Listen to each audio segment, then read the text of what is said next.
എല്ലാവർക്കും നമസ്കാരം.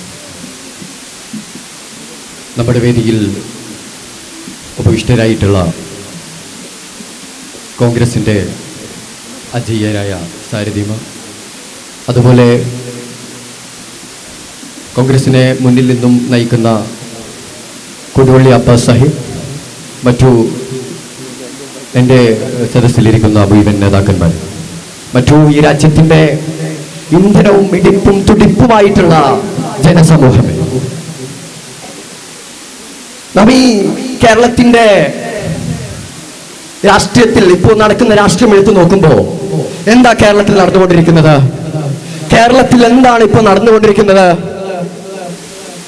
നവകേരള സദസ്സിൽ നമ്മൾ കണ്ടല്ലോ, നവകേരള സദസ്സിൽ യാത്ര ചെയ്തുകൊണ്ടിരിക്കുമ്പോൾ കരിങ്കൊടി കാട്ടിയതിന് പിണറായി വിജയൻ എന്താ പറഞ്ഞത്? പിണറായി വിജയൻ പറഞ്ഞത് അദ്ദേഹത്തിന്റെ പ്രൊട്ടക്ഷന് വേണ്ടിയിട്ടാണ് അദ്ദേഹത്തെ തലക്കടിച്ചു കൊന്നത്, തലക്കടിച്ച് മുറിവേൽപ്പിച്ചത്. ഇതെവിടുത്തെ രാഷ്ട്രീയമാണ്? ഇതേതാണ് പരിപാടി? ഞാൻ ചോദിക്കട്ടെ, ഈ രാഷ്ട്രീയത്തിൽ ഇടതുപക്ഷം എന്താണ് ജനങ്ങളോട് ചെയ്തു കൂട്ടുന്നത്? ഞാൻ ചോദിക്കുന്നു, ഈ ഒരു കേരള രാഷ്ട്രീയത്തിൽ പണം അധികരിച്ചിട്ടാണോ നിങ്ങൾ വെറുതെ ഇങ്ങനെ ഓരോ കോപ്രായങ്ങൾ നടത്തി കാസർഗോഡ് മുതൽ തിരുവനന്തപുരം വരെ ഞങ്ങളുടെ ഖജനാവിൽ നിന്ന് ഫണ്ട് എടുത്തിട്ട് നടക്കുന്നത് എന്ന് ഞാൻ ആദ്യമായി ചോദിക്കാൻ ആഗ്രഹിക്കുകയാണ്. മാത്രമല്ല, മറ്റൊരു കാര്യം, അനാവശ്യമായി പല കാര്യങ്ങളും ചെയ്യുക ഇടതുപക്ഷ പാർട്ടികൾ ചെയ്തത് എന്താണ്? ബേപ്പൂരിൽ നമുക്കറിയാം, ഒരു പാലം നിർമ്മിച്ചതൊക്കെ അത് നിർമ്മിച്ച 2 ദിവസത്തിനുള്ള പാലം പൊട്ടിപ്പാളിസാവുകയാണ്. എന്തിനു വേണ്ടിയിട്ടാണ് ഖജനാവിലെ ഞങ്ങളുടെ പൈസ വെറുതെ ഇങ്ങനെ ചെലവാക്കുന്നത് എന്ന് ഞാൻ ആദ്യമായി വീണ്ടും ചോദിക്കാൻ ആഗ്രഹിക്കുകയാണ്. ഞാൻ പിണറായിയോട് ചോദിക്കുന്നു, നിങ്ങളുടെ അഭിഷ്ടവും ഉച്ചിഷ്ടവും നെക്കി തിന്നാനല്ല ഞങ്ങൾ ഈ ഒരു കേരളത്തിൽ, ഈ രാജ്യത്ത് ജീവിക്കുന്നത്.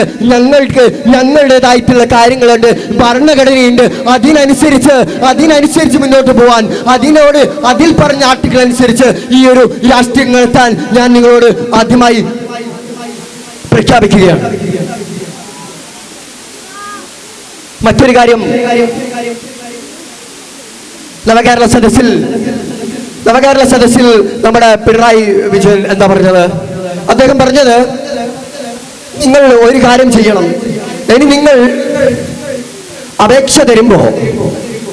അപേക്ഷയോ എന്തെങ്കിലും കത്തോ തരുമ്പോ അത് നിങ്ങൾ പരാതിയായിട്ട് നിങ്ങൾ തരരുത്, മറിച്ച് അതെന്തായിട്ട് തരണമെന്നാ പറഞ്ഞത്? നിങ്ങൾ അപേക്ഷയായിട്ട്, റിക്വസ്റ്റ് ആയിട്ട് അതൊന്ന് ചെയ്തു തരണമേ, അതൊന്ന് പരിഹരിച്ച് തരണമേ എന്ന് പറഞ്ഞ് നിങ്ങൾ തരണമെന്ന് ശ്രീ പിണറായി വിജയൻ ഈ നവകേരള സദസ്സിൽ പറഞ്ഞത് നാം ഏവരും കണ്ടതാണ്. മാത്രമല്ല, ഇനി അഥവാ കൈക്കൂലി വല്ലതും കൊടുക്കുകയാണെങ്കിൽ അത് നിങ്ങൾ എന്ത് തരണം? കൈക്കൂലിയല്ല, അത് സമ്മാനമായിട്ട്, അതൊരു കട്ടിയായിട്ട് നിങ്ങൾ നമുക്ക് തന്നതാണ്, 1.5 കോടിയും 1.5 ലക്ഷവും സമ്മാനമായി തന്നതാണ് എന്നുകൂടി നിങ്ങൾ പറയണം. അതല്ലാതെ അത് കൈക്കൂലിയായിട്ട് നിങ്ങൾ തരരുതെന്ന് പിണറായി വിജയൻ പ്രഖ്യാപിച്ചു. ഇതാണോ ഈ കേരള രാഷ്ട്രീയത്തിൽ നടക്കുന്നത്? ഇതല്ലേ ഇടതുപക്ഷം ചെയ്യുന്ന ദ്രോഹം എന്നുള്ളത്? പല ആളുകളെയും പല കാര്യങ്ങളും ജനദ്രോഹങ്ങളാക്കി മാറ്റുക, എന്നിട്ട് അതിൽ മുസ്ലിം പാർട്ടികളെ മാത്രം ഫോക്കസ് ചെയ്തുകൊണ്ട് അവരെ ജനദ്രോഹങ്ങളെ ഉൾപ്പെടുത്തിക്കൊണ്ട് അവരെ ജനങ്ങളെ ദ്രോഹികളാക്കിക്കൊണ്ട് ഇടതുപക്ഷത്തിലെ മുഴുവൻ ആളുകളും പരിശുദ്ധരായി വൃത്തിയായി ഈ ഒരു രാഷ്ട്രീയത്തിൽ കളിക്കുന്ന കളിയല്ലേ ഇപ്പോൾ നമ്മൾ കണ്ടുകൊണ്ടിരിക്കുന്നത്. അതുകൊണ്ട് ഞാൻ ആദ്യം ഒരു കാര്യം പറഞ്ഞു തരാം. ചെവിയിൽ നുള്ളിക്കൊണ്ട് കാത്തിരുന്നോ, ഞങ്ങൾക്ക് ദീർഘായുസ്സുണ്ടെങ്കിൽ ശ്രീ പിണറായി വിജയ, ഇതൊരിക്കലും നിലനിന്ന് പോകില്ല, ഞങ്ങൾ പടിയിറക്കുക തന്നെ ചെയ്യും എന്ന് മാത്രം പറഞ്ഞുകൊണ്ട് നിർത്തുന്നു. വിജയ് ഹിന്ദ്.